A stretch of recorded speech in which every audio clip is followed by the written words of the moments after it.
Yeah, no, we're very happy to be here. I know that you're all kind of in different fields, which I think is a good thing for this discussion. So we're talking about virtual reality, and the topic of this lecture is not just about educational VR, but just how VRs can impact really kind of any industry. So what we do specifically is we create educational virtual experiences where you travel to a different location, you learn about it, but most importantly, and hopefully you get inspired to want to learn more about the subject. So this is actually a video of part of what the experience looks like. And in the description of this lecture, we had this, so I figure I'll read this just to get everyone up to speed. It says, virtual reality has been called the final medium because once we are finally able to recreate a world we can live in digitally, whether in realistic or abstract form, what medium could possibly come beyond that? And essentially the idea is that in a computer you can generate anything that you can imagine, different types of physics, different types of worlds. And so this is pretty much it. What everybody's always wanted.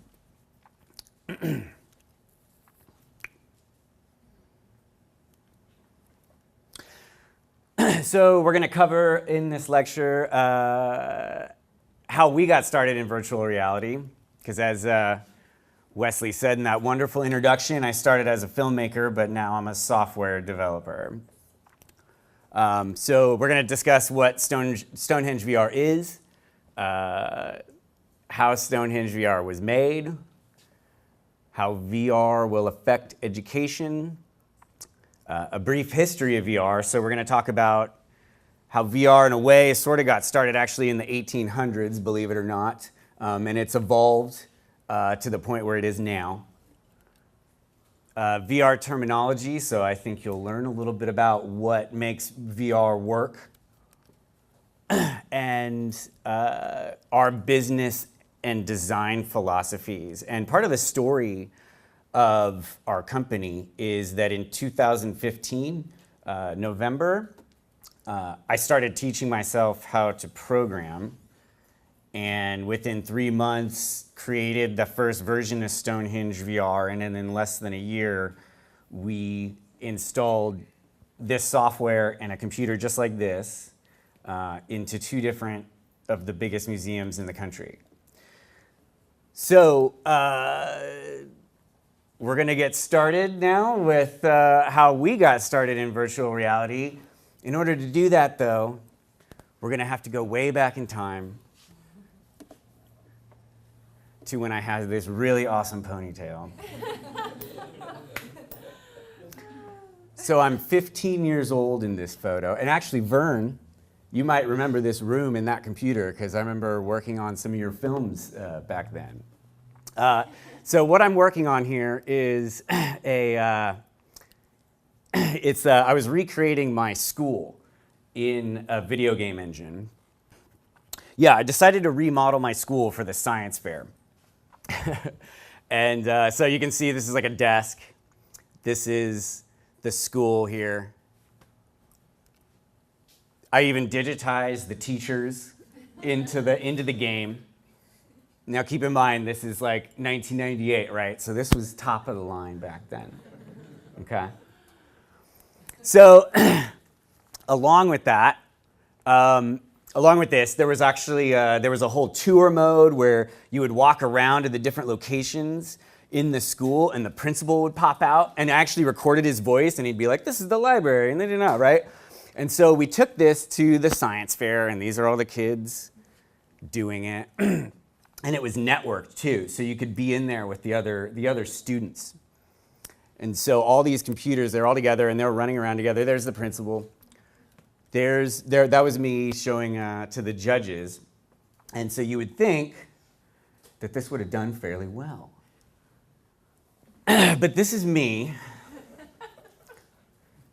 getting the news that I was getting a participation award. Okay? So now you see why I started an education company, because it clearly needs improvement. So this is the moment of heartbreak, as you can see. And it was this guy's fault here. This is him. Okay, well, the truth is, it wasn't all this guy's fault. There was actually a bug in the program. And that bug was, you know how I was telling you how you'd walk around the school and the principal would appear and he'd talk to you? Well, there's a bug. If you stood on this one spot for too long, see, this is my friend Ben here. He's very uncomfortable. If you stood on this one spot for too long, the principal would appear, but he would keep appearing. And when he kept appearing, he would make himself explode. Like this. Because it was programmed in a video game. And this is what happened during our presentation. So that's lesson number 1. Don't make your principal explode at the science fair. And that was the end of my virtual reality career for at least a while. So the next part of the story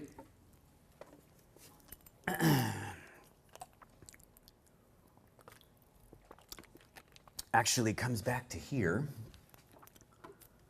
And my brother started going to school here. And I was in middle school, high school, and I'd come and I'd go to the film festivals, and I would be in his short films. And so it's cool to be here, cool to be where, kind of I started learning how to do all these things, as a young kid.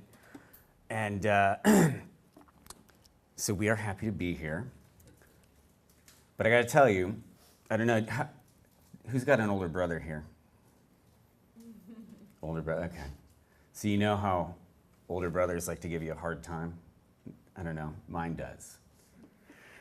And so, obviously I'm happy to be here. I want to share these stories, but the truth is, my brother gives me a hard time sometimes, and now, next time he does, I'm going to be like, who is it that's giving lectures at the school that you graduated from? I'm going to use it, I promise you. Okay, so now to get serious. Like I was saying, I got into film, and when I was just getting started, I was probably like 23 years old. I made a movie called How to Be Emo. And I just want to kind of get you up to speed real quick on kind of what led to where we are now. I made a movie called How to Be Emo, and it was one of the first viral videos on the internet. It was actually before YouTube even existed.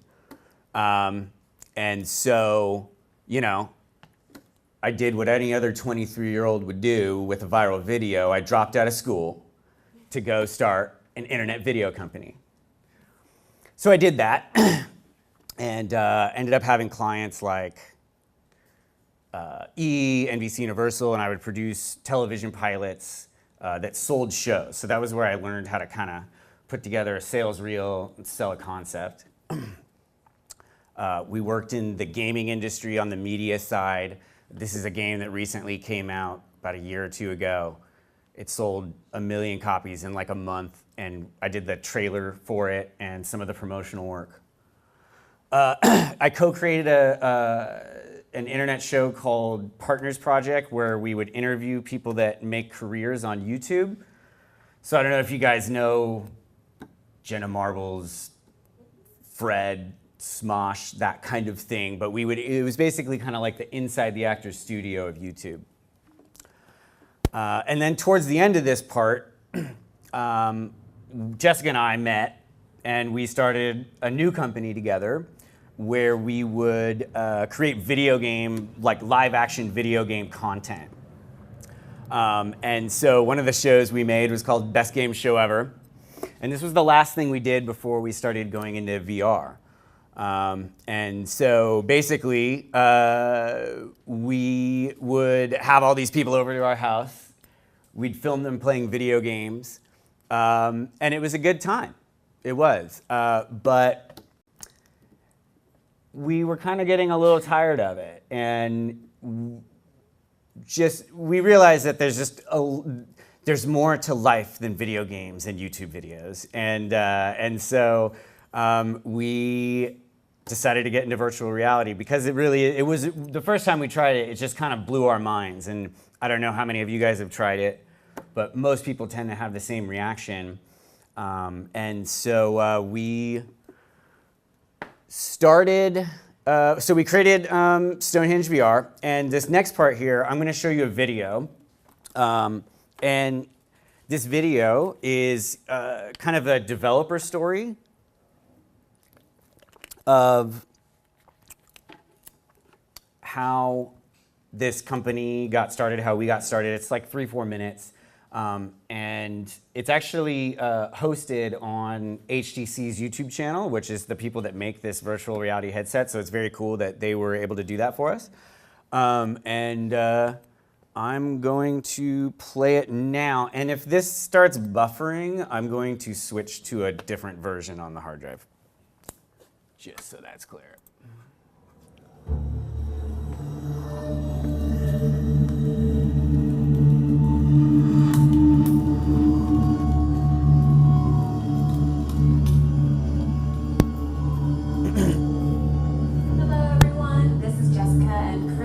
Co-founders of VoyagerVR, a company that focuses on educational virtual reality experiences that inspire, and creators of Stonehenge VR. In our first year as a company, we've met some fantastic people who helped us progress quicker than we ever would have imagined and given us some unforgettable memories. So we wanted to share with you the impact those moments have had on VoyagerVR in 2016. In November of 2015, Christian decided to teach himself how to develop VR software in the Unreal Engine over a 3-month period. Shortly after, he created our first educational experience, Stonehenge VR. Since then, we've heard from many people about the lives we've touched, have been featured on some of the biggest tech and entertainment vlogs, had television network A&E film a short documentary about our mission and what it's like owning a VR company together, became a launch title on HTC Vive's storefront, Viveport, and have installed VR exhibits in 2 of the most iconic museums in the country.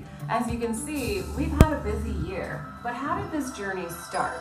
After the first build of Stonehenge VR was uploaded, we received a touching message from Curtis Robinson, whose terminally ill father was finally able to virtually tour Stonehenge, a travel destination he had always wanted to visit but never found the time. My dad was diagnosed with liver cancer very late. I think that he'll be able to live the rest of his days knowing that he's seen history, a slice of something that for him is really pretty spectacular. We also got reactions like this one from a woman that grew up near Stonehenge but didn't really appreciate the historic landmark until now. It reminded you of like the beauty of things. I feel like, for me personally, I guess I take things for granted maybe, but that I was like, wow, it's such an amazing creation.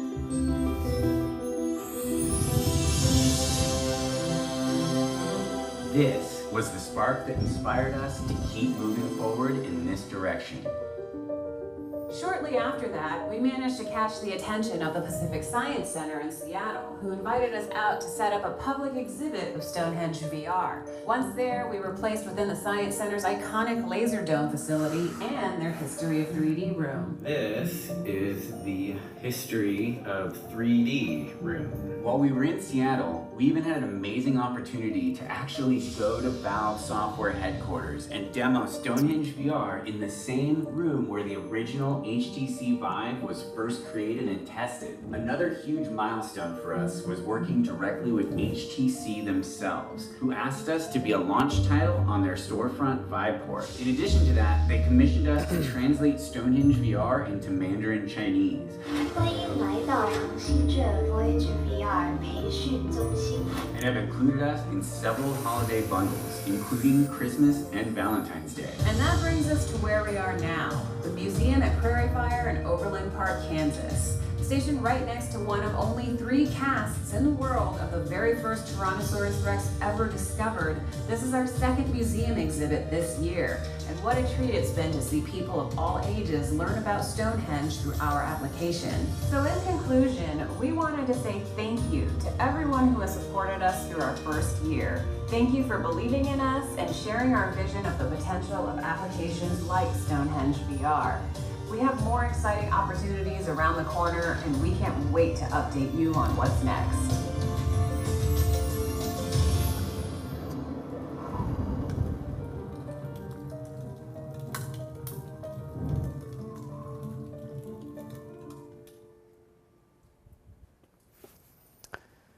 Okay, so that's our promo. Jessica and I just put that together about a month ago. And so now I'm going to start discussing a little bit about what Stonehenge is and then how it was made. And I'm happy to do a Q&A afterwards if anyone has any questions.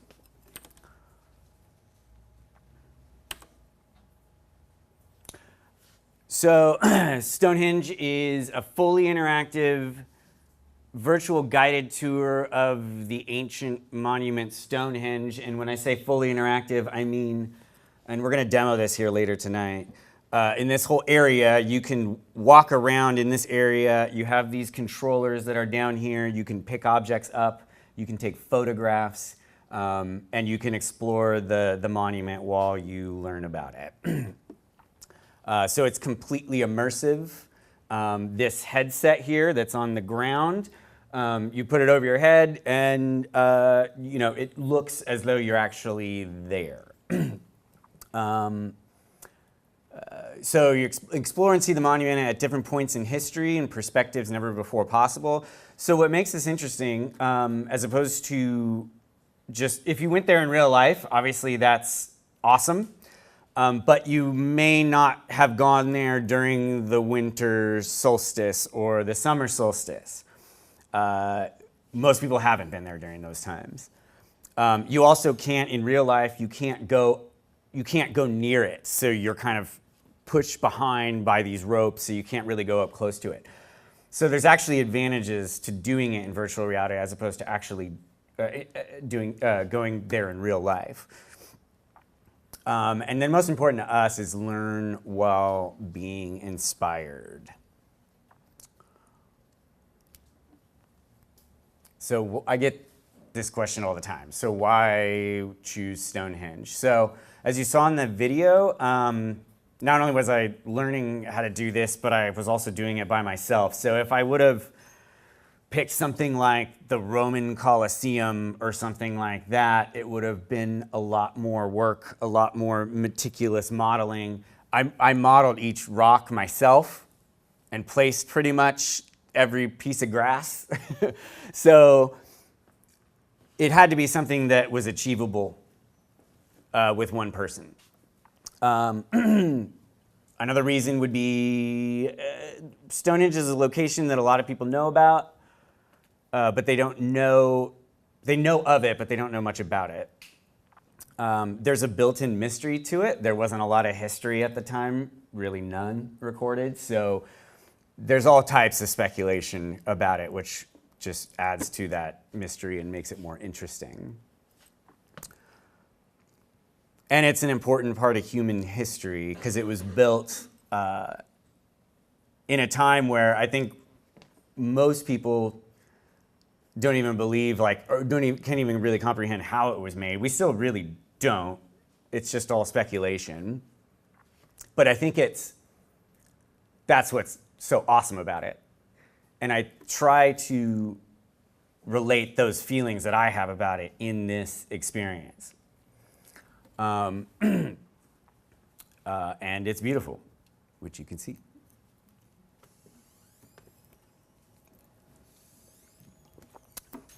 So how was Stonehenge VR made? It was developed in the Unreal Engine, which is a very popular video game engine. I don't know if any of you have ever played Gears of War or Mass Effect, any of those types of games. It's made on with that same technology. The stones and various models were made in Maya and Cinema 4D. For reference, a lot of people ask like, oh, did you go? And I was like, no, I just looked at photos online. And basically I looked at aerial photos, 360 panoramic photos. So like people have already gone there and they've taken 360 photographs that I was able to look at and essentially just recreate it. But then also you can find real measurements online to actually, to model it. Because here's the thing, is that in VR, you're actually, when you put the headset on, you see it for the actual size that it is. So it's super important that the measurements are correct. So the original version of this was actually developed on something called the Oculus DK2, which was a development kit. So it wasn't a commercial product. And at the time, it didn't have this ability where you could walk around the room. Basically, you would sit in a chair with an Xbox controller, and you would just kind of move you would move yourself around with a joystick, kind of like you would a video game. But then Jessica was actually able to get us an HTC Vive, which is what this is. And so that original version took 2 months, and then this fully interactive version took another 4. But it was definitely a good decision to switch to this new technology. It certainly wouldn't have been a museum exhibit with a game controller. So what were the original design goals of Stonehenge VR? So I wanted it to be something that everyone in the world could enjoy. The reason that I felt so strongly about that was that so many of the things that I've done in the past had been about a very niche subject, like a particular video game or the emo culture or whatever it might be. They were these very niche things, and I think people enjoyed them, but it wasn't a very wide audience. So I wanted to really do something that could connect with a lot of people. I wanted it to be useful and entertaining to people of all ages. So in the museum environment, it's been really rewarding to see a kid 8 years old put this headset on and go through this experience, and then see his grandma, who's 80 years old, go through it and have an amazing time too. It needed to train first-time users because this is a new technology. So I built a tutorial program that teaches you how to use it. So in case you've never touched one of these before, it's going to teach you, and you'll see that. So this was another important thing to me because people talk about what the VR killer app is going to be. And basically, a killer app means it's like the thing that sells the hardware that was never before, that wasn't possible before. And so I wanted to make something that wasn't a game, it wasn't a movie, it's not like real life necessarily, and so it's something that's uniquely suited for this. And so that was important to me. And the last thing is that it would be running in real time in a game engine. So I don't know, are you guys familiar with 360 video? Have you guys seen that on Facebook where you can kind of watch a 360 video?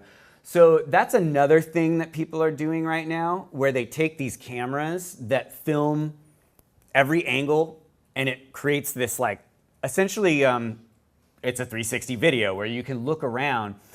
But it doesn't have, you can't interact with it, and it doesn't have the same depth.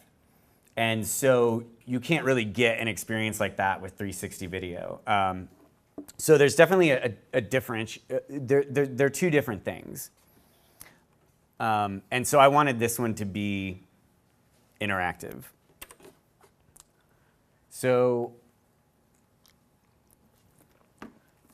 when we first started doing this, we didn't really know exactly what it was gonna do until we started showing it to people. And the coolest thing in the whole world for me was when I called up one of my friends and I was like, do you know anyone from England? And he happened to know this girl, Jenny, this woman, Jenny, and she grew up near Stonehenge. And I was like, perfect, send her over to my house. I need to test this thing out on her. And so she comes over and, you know, she'd never tried VR before or anything like that. And so we put the headset on and she has this like amazing reaction. And I was like filming this interview with her and she says these lines in there, and you guys saw a little bit of the clip, but she basically says like, no, you know, in life, like I kind of take things for granted, but when I did this, I even grew up, I've been there many times. I never saw it this way before. And she said it reminded her of the beauty of life. And I was like, holy shit, like that's, wow, right? You should have seen me, but I'm like, yeah, behind the camera. And I would watch this clip over and over again. So anyway, so that was like the first thing. The first thing where I was like, wow, maybe we're doing something, you know, something interesting here. The second thing that happened was I got a letter from this guy, Curtis, who said his father always wanted to go to Stonehenge. He never got a chance to go, and he was terminally ill with cancer. And he and his father got to do this together, and it was this very touching moment, and it really meant a lot to them. And that was also really amazing to get a letter like that. And then the third thing was we'd have people over to the house and we'd show them Stonehenge, and then we would show them a bunch of the games, because there's obviously game, you know, by the way, the games are amazing. Just so you know, like there's, you know, Star Wars games and zombie games, all that stuff. It's all really fun. But we would show people Stonehenge, and then we'd show them the games, and at the end of it, they'd be like, you know, I actually kind of liked this more than the games. And I was like, wow, that's really odd that somebody would say that they would like a piece of educational software more than games. And so it was kind of these three things that made me go like, wow, like we need to do something with this. And so that's when we started calling like the museums and the news and all that kind of stuff. So then that led me to think, you know, and now I'm kind of getting into like the theoretical side of it, but it led me to think, why are people having this experience where they're seeing the beauty of life, or they're having these touching moments with somebody that they love? And my kind of anecdotal theory on it is that I know from the first time I tried VR, I was at E3 in 2013, and I got invited into this room where they were demoing these kits, and they sat me down. I'd never tried it before. I put the headset on, and all of a sudden I'm in a spaceship, and I'm looking around, and it looks like this. It looked a little less cool than this, because this was like 3 years ago, but it's basically the same concept. And I look down, and I'm in somebody else's body. I'm in a spacesuit. And then all of a sudden, this robot voice comes on, and it's like, you're about to launch, and then the countdown, and then it shoots me out into space. And I'm just like, holy, this is like the most amazing. And I ran to Jessica, and I was like, I just did the coolest thing in the whole world, like changed my life, right? And so that was kind of like what sparked this whole thing again. And so I guess my point is that I think what's going on is that when you put this on, you don't feel like you're in your body. You feel like you're in somebody else's body. And there's other things in life that kind of elicit those feelings, you know, like meditation, near-death experiences, hallucinogenic drugs. And so I think there's something unique about this. And so our mission is that because we see there's something special in it, that this gets used for something worthy that's not just strictly entertainment. So that's kind of what the values of our company. So how does this transform education besides that? The analogy that I always like to use is, so if you're in school, you're in whatever, I don't know, 11th grade or something, and you're bored out of your mind like I was, and you're looking at a photo of these rocks in a textbook, it's like, okay, cool, right? Like, it doesn't really mean much to you. But if you go on vacation there, and you're there with your family, and you start creating all these memories, then all of a sudden, you have a personal connection to it, something to tie you to that location, so you care about it more. So to go along with that vacation analogy, so this is part of the software here. So you have a camera, and you can take photographs. You can even take a selfie there. And then at the museum, there's a little iPad that sits next to the computer, and you can send these photos that you take, these digital vacation photos, to your email. And so anyway, so basically, the way I think this would work is every subject in school would have a program like this that would get you started, get you excited about it, and then you go do the rest of the stuff, right? So that you have some kind of connection to it. So that's kind of the idea. And we're testing this out, as you can see, in these museums. And it's been going great, actually. Like, they sell out pretty much every day. There's this computer. So, why is a new form of education needed?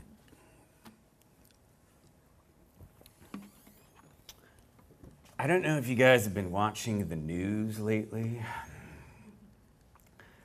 but you know, there's some things going on in the world, and you know, it's funny because I was talking to a buddy of mine who does YouTube videos a couple weeks ago, and he was like, "Oh yeah, you know, when there's kind of troubled times, people love escapism. So like, we're good because we could just make all this content for people to escape to."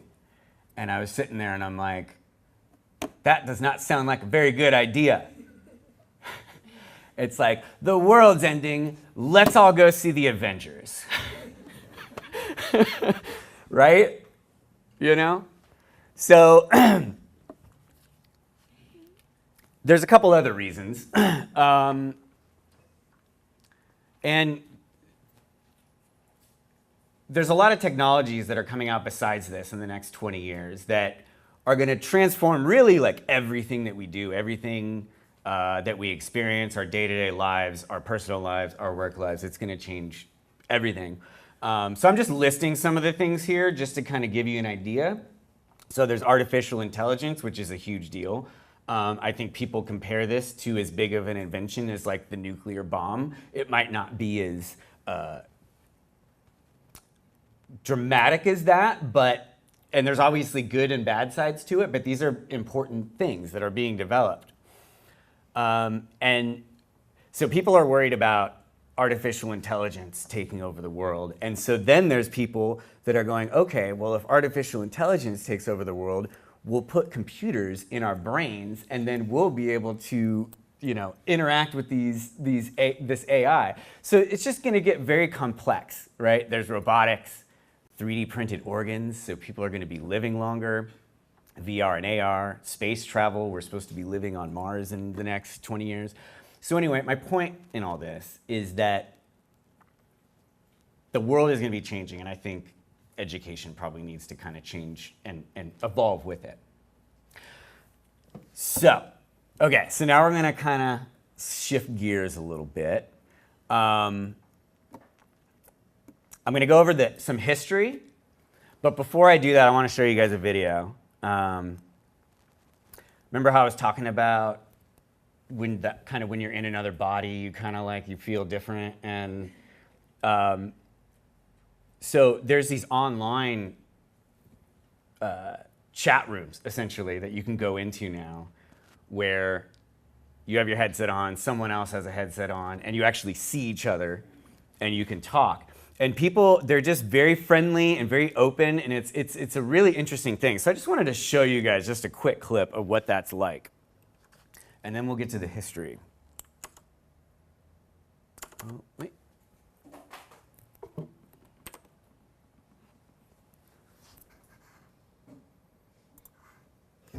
I can see you. You can? What do I look like?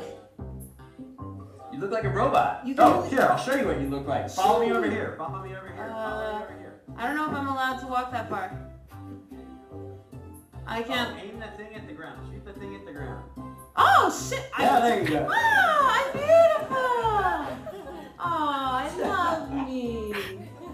Yeah, man. Hi. Um. Can you guys hear me? Oh, hello. Oh, good. Okay. Yep. Okay. This is so cool.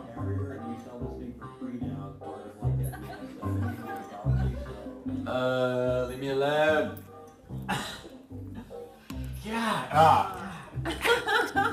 Yeah, I've met a lot of really cool people.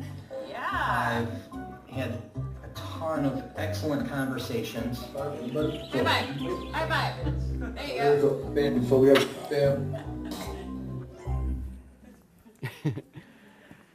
So yeah, it's as you can see, it's a whole lot of fun there. I highly recommend that if you get a chance to do it. So now we're gonna take a look at some of the bizarre inventions in VR throughout history. So this was this is called the stereoscope. It was invented in 1835, and it was popular for about 100 years, till about 1930. And you know, it's so funny because you think like of 3D technology as like this kind of relatively new thing, but they were putting two cameras next to each other for hundreds of years now. And actually, I have one right here. And this was actually my grandmother's. Believe it, I come from a long line of VR developers.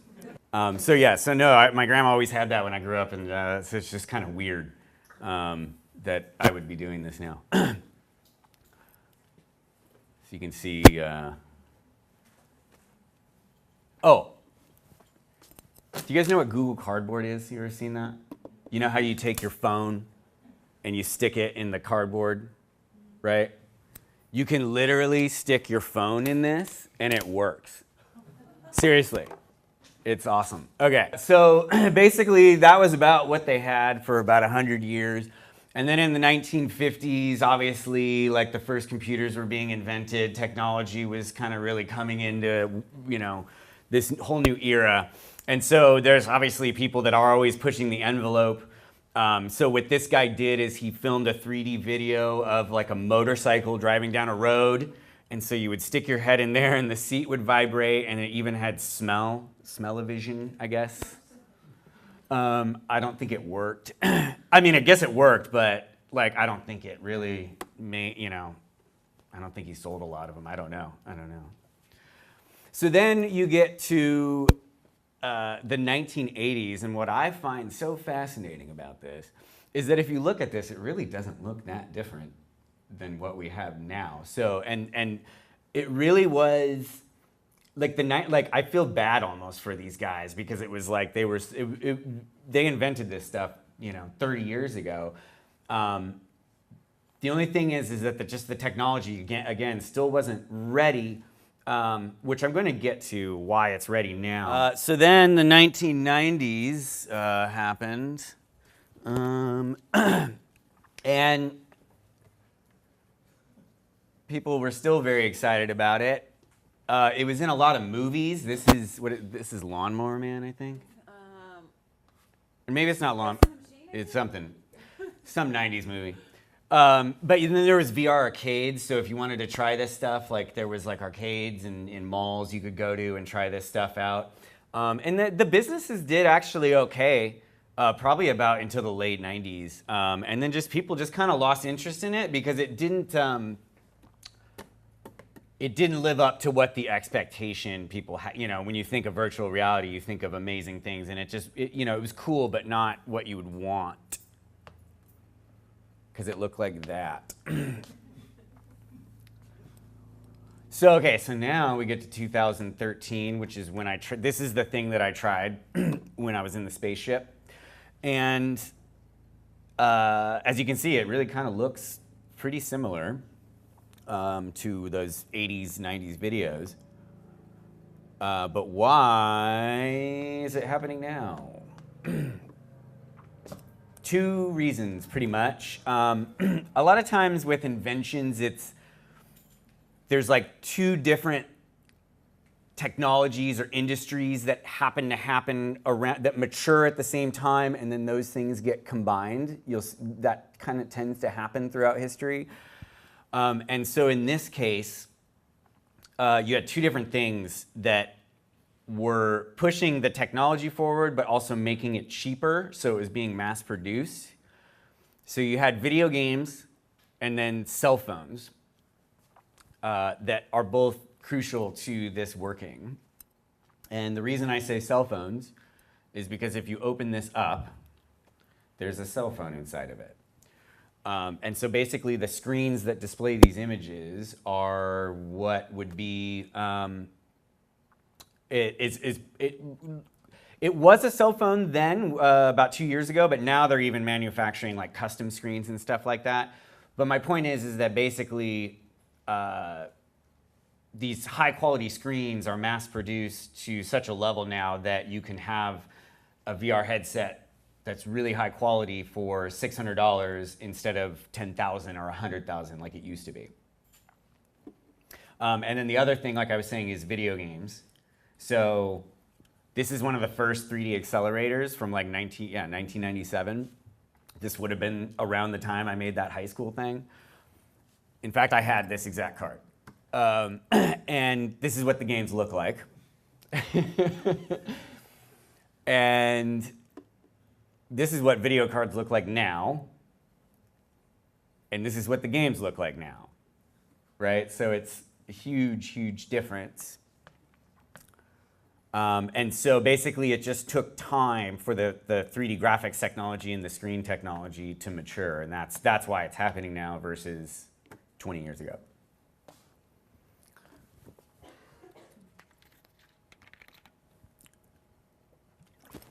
So, okay. So VR terminology. Can anyone here name these headsets? Does anyone know anything about these? Yeah? Any of them? Yeah. Yes, so that's, yes, this is the, my bad. Yeah, so this is the Vive, which is what we have here. This is the PlayStation VR, which runs on the PlayStation 4. Anyone else? That is the, yeah, so that's a brand new one. That one's very new. The Google Daydream, yeah. That's the Rift and then the Samsung? That's right. Yeah, so this is the Oculus Rift, and then this is the Samsung Gear VR. And so you see I have these labels. So these three here are what would be kind of called a high-end system. And then these are mobile. The main difference is that these have external sensors like these things on these tripods that allow for the positional tracking, which is what allows you to actually walk around. Whereas these, you just put them on your head and you sit in a chair, essentially. But they're still cool because you can run them basically on a cell phone. So each of these is probably like between $600 and $800, and then these are a couple $100. So again, we're talking about VR terminology, so I just wanted to kind of give you guys like some of the key facts and talking points about it. So probably the biggest, most important one to remember is something called presence. And this is kind of a big buzzword with the whole VR thing. And basically what it means is there's a moment, sometimes you'll put the headset on and you can still kind of remember that you're in you're in this room. But then other times you get so deep into it that you truly forget, like, what. Oh, I'm getting a message on Steam. Someone wants to play a game with me right now. That's literally what's going on. I gotta go, guys. My squad needs me. I cannot let them down. I usually remind them, like, I'm doing something right now, you guys, but I forgot to do that. So presence means when you're like, you feel like you're really there, and that's the ultimate goal, right? To feel like you're there. And so there's a lot of things that contribute to what creates presence. I'm gonna tell you a quick story about presence. A couple weeks, it was the night of the Super Bowl. I had a bunch of friends over, and we all watched the game, and I'm like, you guys, I have a quarterback simulator on my computer. And they're like, holy shit, really? And I was like, come on in, let's do this, right? And so I set them up. And the way this game works is you're the quarterback, and you're in the stadium, and there's a whole team around you, and you throw the ball, but then after you throw it, you become the receiver, and you have to catch the ball. So my friend, he throws the ball as the quarterback, and then he becomes the receiver, and he reaches up to grab the football, and he grabs it, and then he sees the team running towards him, and he goes, oh shit, and he starts running full speed in my office, directly into the wall, and like literally me and my friend jumped up and had to grab him because he was so into it. He really thought he had to run 100 yards. I'm like, dude, I wish it was that real. The truth, I was dying. I wish I would have filmed it. But that's how real it can feel. So I'm going to go over what the components, technology-wise, creates presence, right? So there's a couple factors. So there's resolution. So if the resolution's too low, it's pixelated, and you can kind of tell. But now the resolutions are high enough to where it looks real enough that you kind of forget.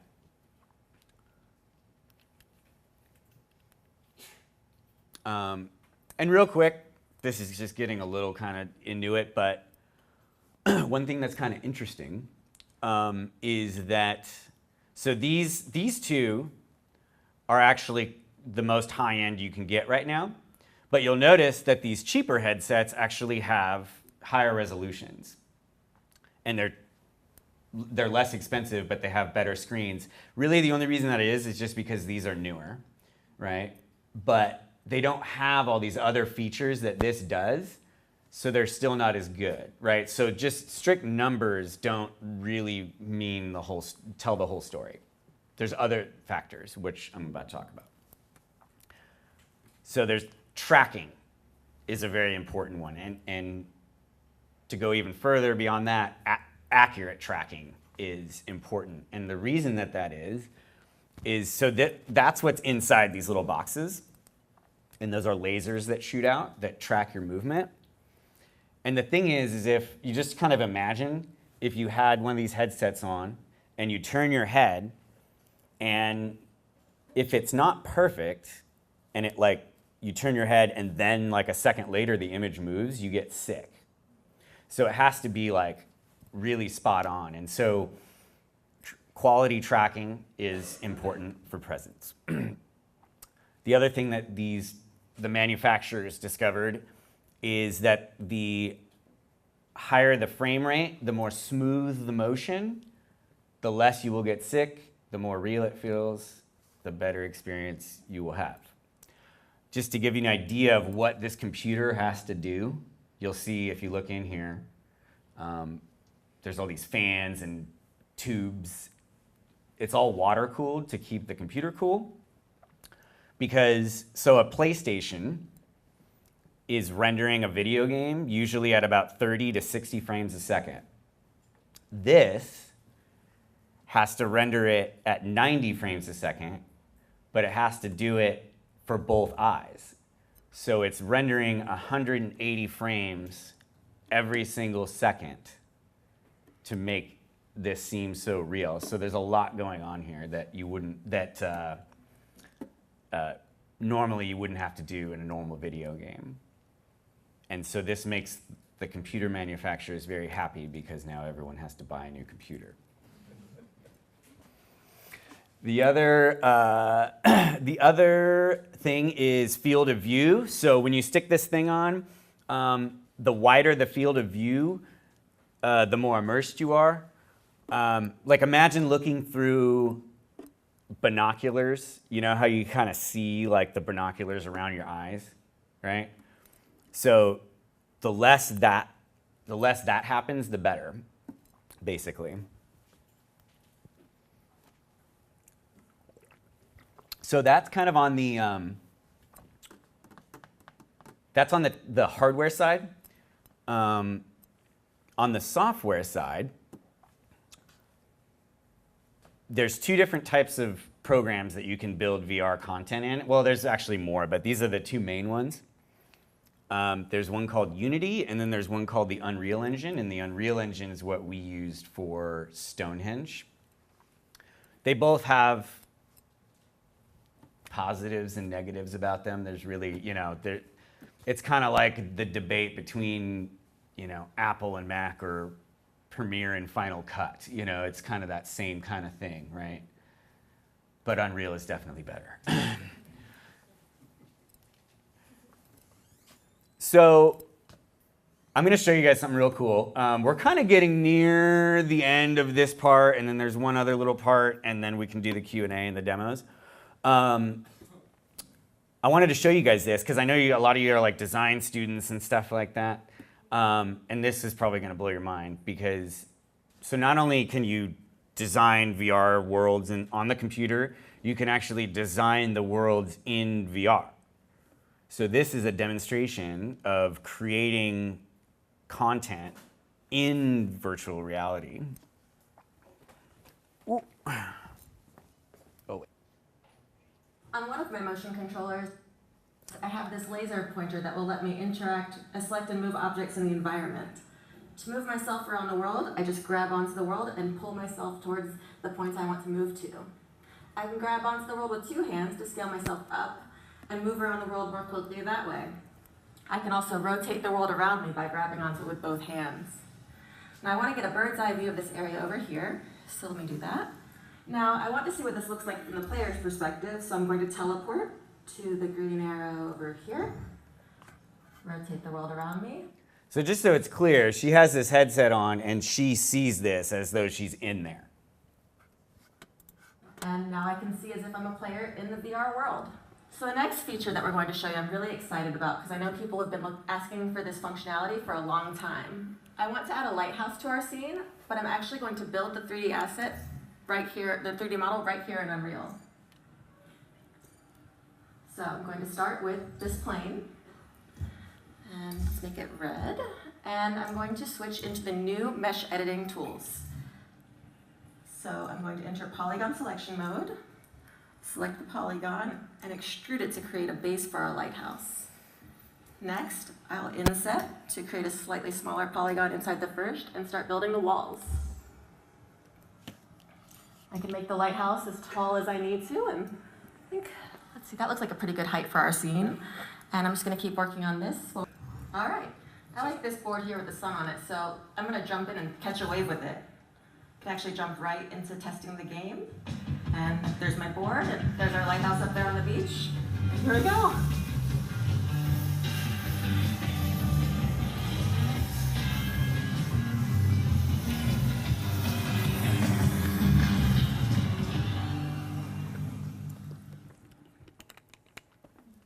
It's kind of cool, I don't know, whatever.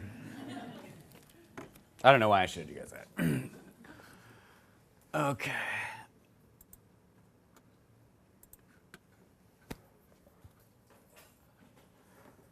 But really though, wasn't that cool? So the very last part of this section, I just wanted to briefly go over this because I also think this is super interesting. There's another technology called augmented reality, which is very similar to virtual reality, and the technology is actually really kind of based off of the same stuff, a lot of the same philosophies. The only difference is instead of the world being completely cut out, you actually see the real world, but then holograms are projected into it. So Snapchat is doing some stuff. I don't know if you, what is it, Pokemon Go? Yeah, that's augmented reality, but it's on your phone. This, it's like it actually, you're wearing it and you see it in real life. And so this is going to be another thing that's going to be more and more being involved in every day-to-day life in the next 10 years. And if you learn how to be a VR developer, this essentially, you kind of would know how to do this too. So this is kind of an example of what it would be like. Oh, it is what it's like.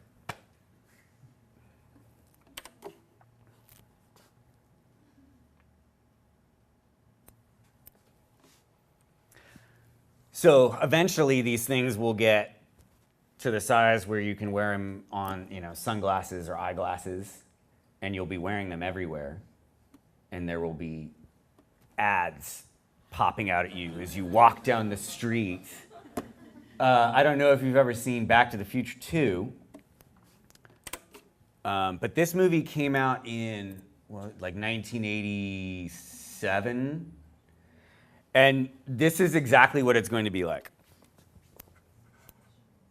This was, so in the movie, for those that haven't seen it, I think this is supposed to be 2015, 2016, but it was made in 1987.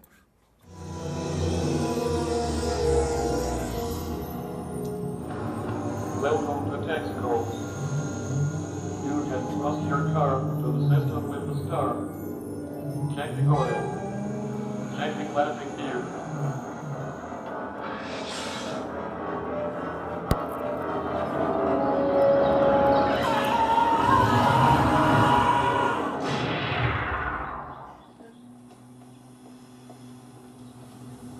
Shark still looks fake. So that pretty much kind of covers the majority of what I was going to talk about. I also know that, one of the things that I was talking with two of David's students earlier, and we were talking about how you guys don't just learn how to design things, but you have to learn how to sell them. And so I thought kind of deeply about what was it that, what are our philosophies that got us to the point where we are at now? And so I wrote some of them down if you guys want to hear them. So the first thing that I always tell people is doing something is better than doing nothing. Because I found that so many people that don't succeed, you simply can just look at their actions and what they've, the work, the amount of work that they've done, and honestly, what I've realized is that any time in my life where I've ever focused on something in particular and then worked on it, no matter how insignificant, it always improved my life in some way. So that's how I just feel, that's always an important thing for me, I feel.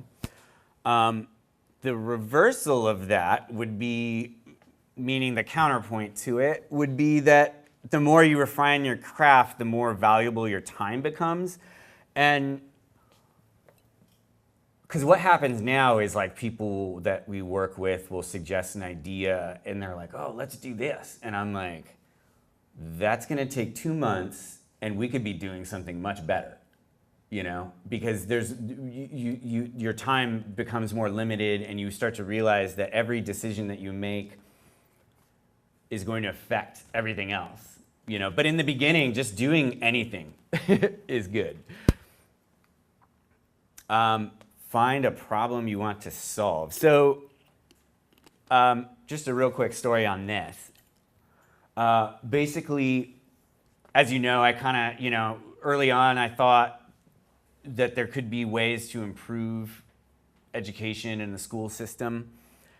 And I became a filmmaker, and I always thought, oh, well, after I make all these movies, I'll have influence, and I could, donate money or something or whatever. But really, I was kind of ignoring what I actually really was passionate about and wanted to do, which is improve the education system. And as soon as I started doing that and listening to that voice, doors just started opening up for us. And so I think it's really key to kind of find that thing that you really are passionate about, because it makes a difference and people can tell. Another philosophy that we believe in is that you can teach yourself to do anything by modeling the people that came before you.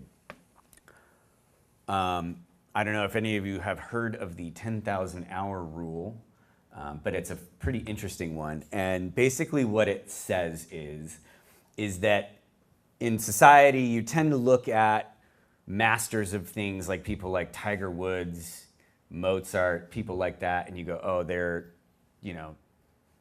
geniuses. They were naturally born that way. But if you look at their lives, you find out that Tiger Woods' father was a golf instructor, and he was teaching him how to golf from age 3. Same thing with Mozart. His father was a composer who was teaching him how to compose music at age 3 or 4. And so the theory, this 10,000 hour theory, is that maybe they were, obviously some people, yes, they do have some, inborn talents, but this theory says that those people that we see as masters just put those hours in sooner. And so a lot of people don't even try because they think you have to be born with it, but the reality is you really don't. So these are just these ideas of empowering yourself to believe that you can do it.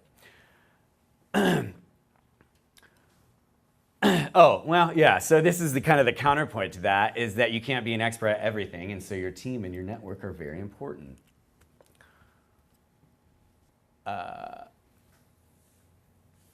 Persistence, I think this kind of goes along in that same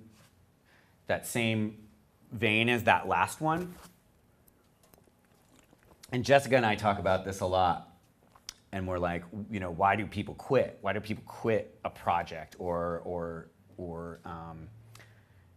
some new business that they're trying to start? A lot of, I'm sure you all know, somebody that will start something and then they stop or whatever. And I think part of the reason is they never have felt that reward of getting to the end of it and getting all the people to say, oh, you did such a great job, because they never finished anything, So I think it's just important to remember that during that process, it's going to suck. You're going to be bored. You're going to question everything that you're doing, but eventually you have to just keep pushing through that. So, as my sister would say, never give up, fire emoji. And the counterpoint to that is sometimes you should give up. And I'm going to give you a little story about that real quick. So, remember that How to Be Emo thing? So, I was trying to turn that into a feature film.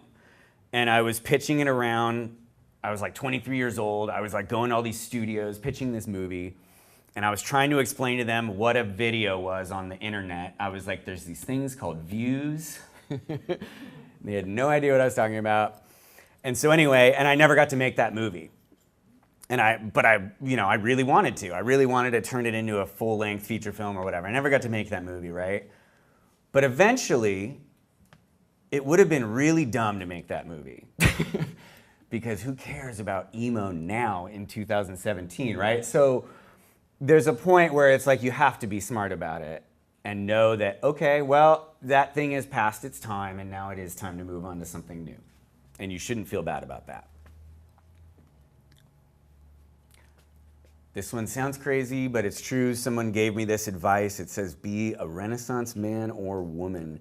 And I don't mean be Leonardo da Vinci. I just mean, it says, this is the definition, a person with many talents or areas of knowledge. I'm gonna give a quick example. When we started working with this museum in Kansas, there's this woman named Candy Merrill, and she's one of the co-owners of this museum. She built this museum, and we just think she's the greatest woman in the whole world. And her husband, Fred, is great too. But Candy is an Olympic gold medalist. It turns out she won an Olympic gold medal in synchronized swimming in Los Angeles in 1984. And when I found that out, I was like, wow, this woman knows what it takes to practice over and over and over and over again until you get something right, because she's like, that's what you have to do in synchronized swimming. And there must be something special about her. And so we went there and we started working with them, and it was true. There was something special, and she understood that in order for the museum guests to have a quality experience, the employees needed to be trained over and over and over again to get it down right so that the presentation was done correctly. And I was like, oh my God, finally, like somebody that understands what it takes. So that's what I mean, right? So it's like, it wasn't just that she was a businesswoman, it was that she has all these other things that make her a more interesting, dynamic person that improves other things, right? So I think the more you can learn, more different experiences you can get, the better off you are.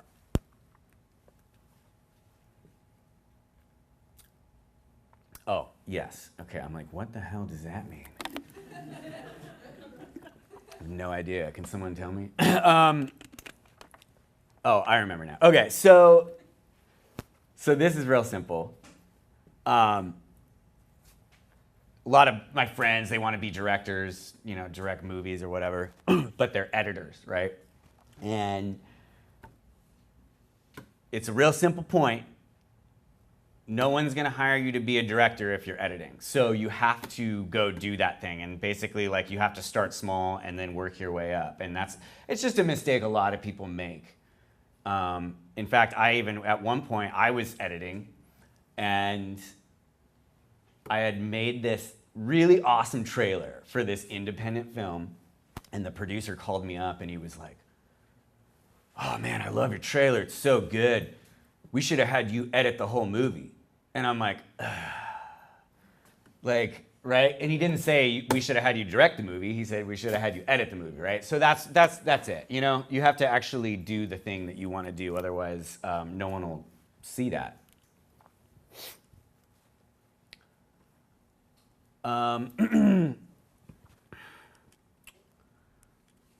Okay, we're almost done, guys. So this is another thing that I learned is that through watching, okay, so we started this YouTube channel, and I thought if we just had all these awesome visual effects and all this all these whiz-bang, effects in this thing, that it would all kind of work itself out. And it did okay, but then at the same time, I saw these kids, and they were making these videos with their webcams and just in their bedrooms, but they were hilarious. And I was like, man, our videos have so much more production quality, and they're more well made, but these other things are more popular. And what I realized is that I wasn't focusing on the actual content, what the story was saying. And as soon as I started doing that, instead of focusing on the effects and all that stuff, we started to be more successful. I'm just gonna kind of skip through that. There is no, I skipped from 7 to 8. I have to keep some secrets for myself here.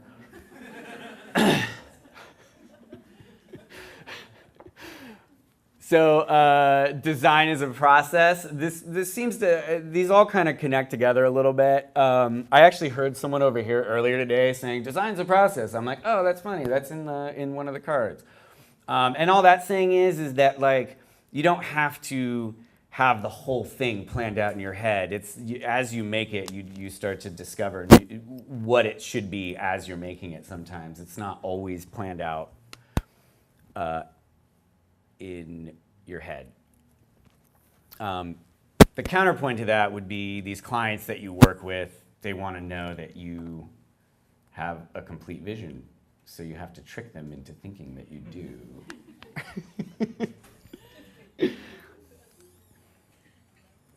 So this is a big one. This is the last one that really kind of was fundamental in like the way we changed doing things.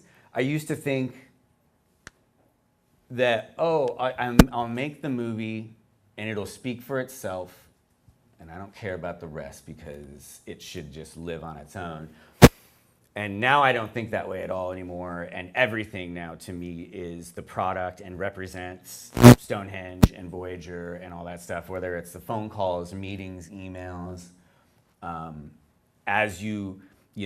So with this, when you're in the museum, we don't just like throw the thing on your head and go like, all right, have fun. We build it up for them. Like the whole thing before they even put the headset on is part of the process. And there's music playing that makes it seem like all high tech and the whole thing, the whole experience. And so that's another thing that to think about is that it's not just it's not just Stonehenge. It's all the interactions. And the very last thing I'm going to say to end it on a positive note is just to find a way to enjoy it all. Because, I don't know, you can get everything you want, but if you're not like enjoying like the everyday to-day stuff, you're gonna be pretty miserable because it's like you get to these things that you want, and then and then the next day happens, and you're kind of just like, all right. And so I don't know. I've just realized that. You have to have this drive to get these things that you want, and you have to be focused. But if all you do is think about that, then you're just going to be kind of miserable to be around. So you have to kind of like enjoy your time every once in a while is all I'm trying to say. All right, should we do Stonehenge? Yeah, all right. So everyone take a look here. So you'll see that those remotes are kind of floating in front of him. And so those are his virtual hands there. So cool. So these actually do have right and left hand on them. So there's trigger buttons down here that you would press with your forefinger. There's also, I'm going to turn your wrist here. There's like a touch pad right here. You can also press that button down. And then, can you let go really quick? There's also these grip buttons down here. For example, if you're playing like a shooter game and you want to reload your clip, you would actually press this and the clip would fall out and you would reload it. So that's kind of cool. And then this is the on-off switch and then a menu. So yeah, so show them where the menu is because we're gonna actually we want to bring up the menu. Yeah, so it's that one, I believe. Yeah. So go ahead and hit that button. Is anything happening? There it is. Oh, there it is. Okay, so hand him the thing. So what you'll see here is, so you can actually go to library, click that with the trigger. So you can actually access your Steam library inside of VR. So go on the left there, it should say VR. Yep. And then now you're gonna wanna scroll down and you're gonna use that little trackpad. Can you show them how to scroll? There you go. You got it. Keep going down. Keep going down. Oh, there it is. And then the one on the right, the Stonehenge on the right there, do that one. Go ahead and click Play in VR. Okay, Roman, go ahead and click on Start there. Use the big circle. Loading app now.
erected during the end of the Neolithic period and was finished around 2300 BC.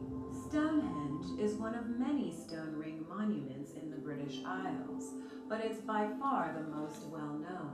Archaeological evidence suggests that it began as a burial ground and was then constructed over hundreds of years in 4 major stages.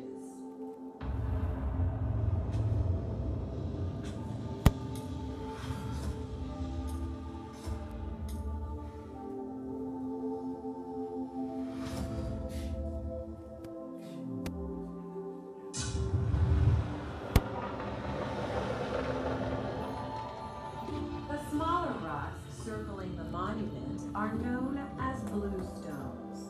What makes them so interesting is that they were transported over 150 miles from South Wales and weigh up to 4 tons each.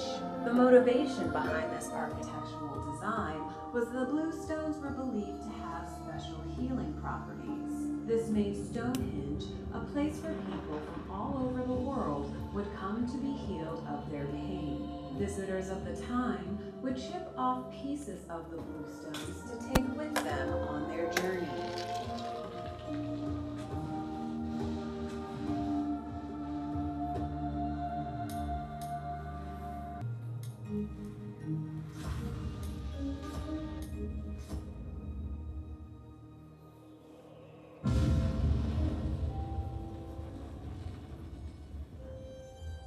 Every year at midsummer, tens of thousands of people come to witness the sunrise during the summer solstice. While this is one of the main uses of the monument now, Stonehenge served different purposes to many types of people over the last 4,000 years.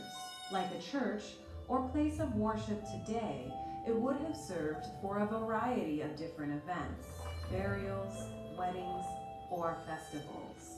While several of these theories are tough to discredit, many believe Stonehenge was initially built as a shrine to the dead to memorialize the lives of their ancestors. Oh, hey man, glad you came.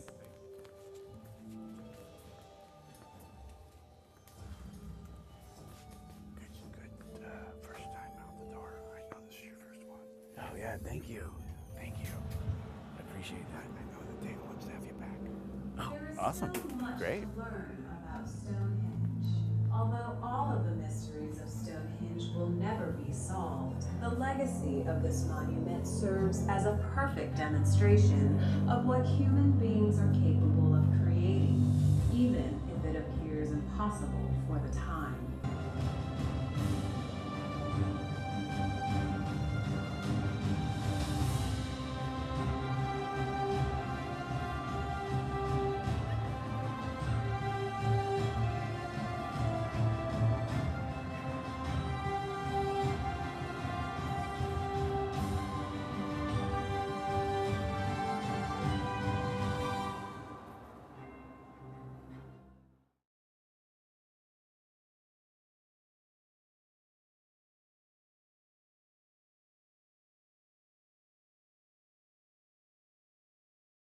Yeah, I think it still seems like we're probably, I always think about the Nintendo in the 80s and by the early 90s, everybody had one. And I think to get to that point, I think, 5 years probably, where everybody has one like this, but it's a little bit smaller, a little bit cheaper.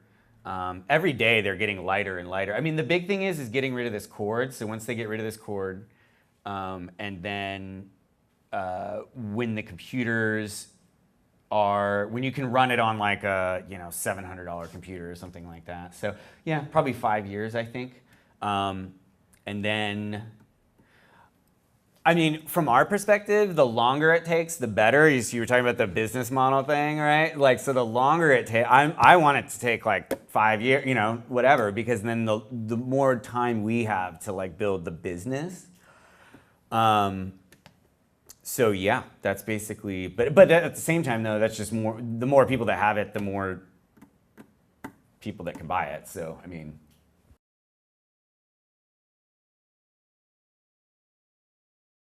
Yeah, Well, I think like I was saying, I just look at, we're still very early on, right? So I know that's kind of a bold statement to make, right? To change it, you know. But what I mean is, I'm just looking at, I'm looking back at how I felt back then,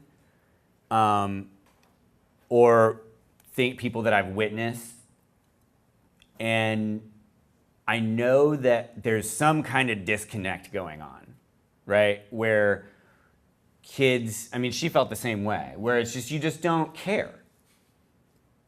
You know, I mean, maybe there's like the kids that their parents are like forcing them to get good grades, and then there's maybe like that 5–10% where maybe they do for some, you know, bizarre reason. But, you know, obviously as you get older, you start to care more about history, you start to care more about all these things because it is fascinating. So it's like, how do you make them care, kids care earlier? That's what I want to do. And I think that's what this could do. Because it's so, it's just, it's just. Like you said, you're creating an emotion and attachment to it. Yeah. As a child. Right, yeah, creating an emotional connection to it, as opposed to just like a factual one.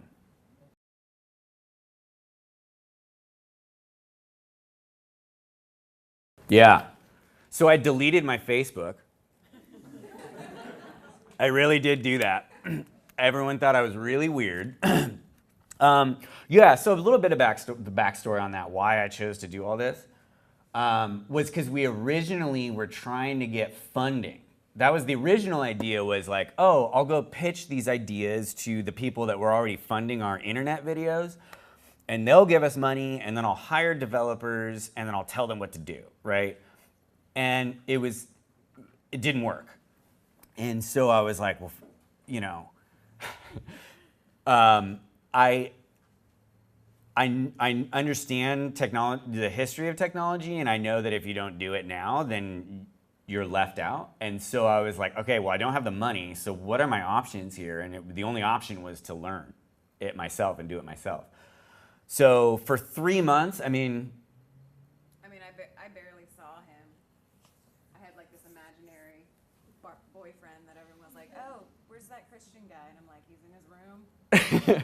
Yeah, that's right. Yeah, for like 3 months. Yeah, like she didn't. Yeah, she'd go out without me. So yeah, it was like 10. I mean, no, not 8. Right? Yeah, 10 hours a day or something. 12 hours a day, I guess. 10 hours a day, something like that. And I would just sit there, and there's so many. By the way, there's so many tutorials online. If any of you want to learn how to do this, like literally just type in Unreal tutorials. And I sat for 3 months and just watched them. Watched them. And then it was like, and then I remember one day, after about 3 months, I felt comfortable in the program. And I remember walking in and I was like, I think I'm gonna rebuild Stonehenge. And she was like, okay. She's an amazing, amazing girlfriend. And so, yeah, but real quick, to kind of elaborate a little bit more, it's a little bit of a misnomer to say like, oh, I learned all the knowledge to do this in 3 months, right? Like I was a filmmaker, so I understood pacing and music and sound and all writing, all those kinds of things. So I was able to apply that decade's worth of knowledge to this 3 months worth of programming knowledge to make it. Does that kind of help? So I probably have the 10,000 hours in the, you know, or I don't know how many, but you know what I mean? Like the majority of the hours are in the storytelling aspects.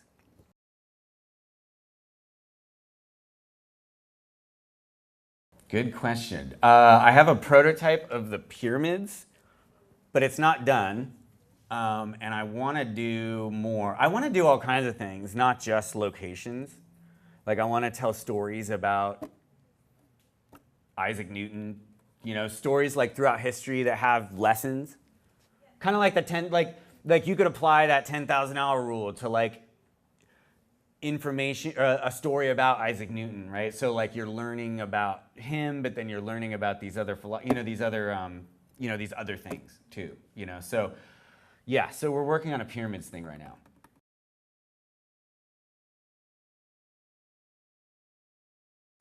I think so. Yeah, I think it would have. I think, yeah, because probably just for my own psychological well-being, because because I'm just like, I made this thing. I've never actually been there, so I don't really know if it's accurate, you know? And so I think it would have been just purely just so that I had some visual reference. Like, I literally did the whole thing from, you know, just looking at photos and videos. And so that was why remember I was telling you about that girl that came over, and when she said she loved it, that was like, okay, cool.